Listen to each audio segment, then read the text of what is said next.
In this video, I'm going to be going over adding social media plugins and how to add different social media functionality to your site. Well, the first plugin I'm going to add is Simple Social Icons, and this is a really great way to add your social icons to your website. The next one I'm going to add is the Easy Twitter Feed Widget plugin, and this is a great way for displaying your Twitter feed. And then lastly, I'm going to add Simple Facebook plugin, and this allows you to do the same thing as the Twitter one with Facebook, adding a Facebook feed, but also to have that like page button. All right, so let's get started. I'm going to go to plugins. I'm going to click add new. I'm going to search for Simple Social Icons, and there we go. I'm going to click install. All right, now that I've added the Simple Social Icons, what I need to do is go to Widgets, and what you'll see is Simple Social Icons. And so let's say I want to add those to the right sidebar, and I can add a title. I can say, do you want to open them in a new window? And typically that's what you would do. You can set the icon size, border radius, how you want it aligned. You can change the colors for the different icons to match your site. And then all you do to add the icons is add the URL. So let's say I'm just going to put in dummy URL in here. I'm just going to put that for Facebook. Let's say you want one for Instagram, and let's say Twitter and YouTube. All right, and I'm going to click save. And once that saves, I go to the front part of the site, and now you can see I've got my icons here. And again, you can customize those, the colors and stuff, to reflect your site, and you can add however many you want there. All right, now the next plugin we're going to use is the Easy Twitter Feed Widget plugin. All right, and then let's go back to the plugins dashboard here, and we're going to click add new.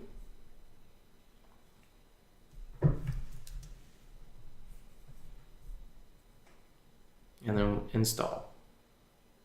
All right, now that we've installed the Twitter widget, what we can do is we can go back to widgets again, and we'll see that we have the Easy Twitter Feed widget. All right, and here's where you can put information. So you would put in your Twitter widget ID, your screen name, all the different information that you would to fill it out, kind of tweak it to however you want it to be. And then once you're done, click save. Then we'll visit site, and you'll see that there's the Twitter feed right there. And this is, the developer's Twitter feed by default, but if you add your own Twitter feed in there, yours would be showing up, and people can actually follow you directly right there.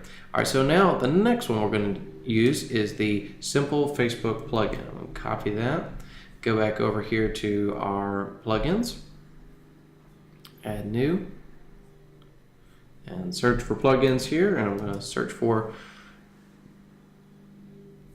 Simple Facebook plugin. Click install now and activate it.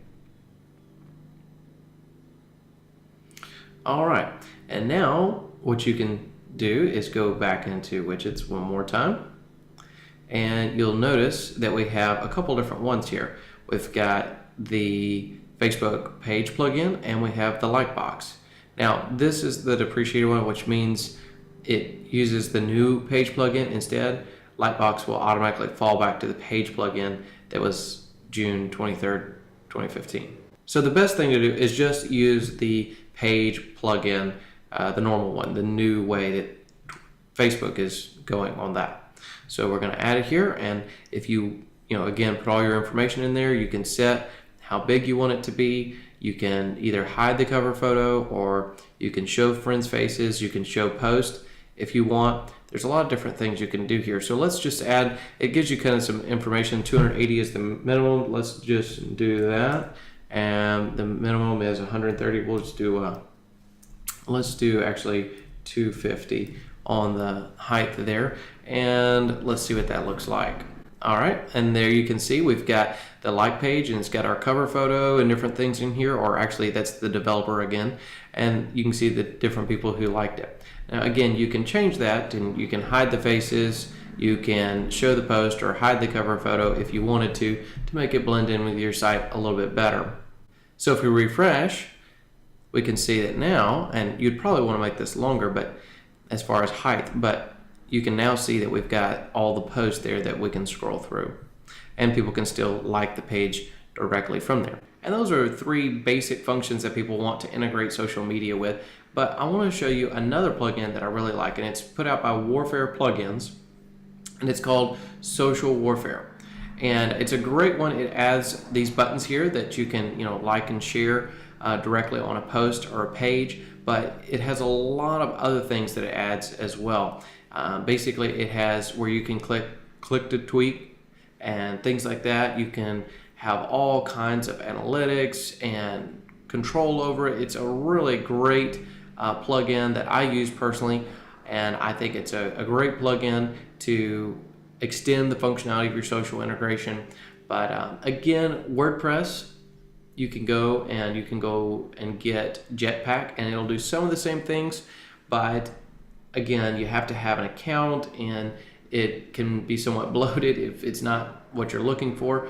A lot of people love it, some people hate it. And so it really depends on what you're looking for. I personally like the flexibility and the control over Social Warfare, and it's a great plugin for doing those type things. It's not super expensive, and between that and these other plugins, it really just gives me exactly what I need, and I don't have a lot of extra bloat. It's really worked out great in my experience. So you can use those plugins, or if you want, go ahead and try installing Jetpack and try it out and see if you like it. So that's an introduction to WordPress and integrating with social media and your different social profiles online.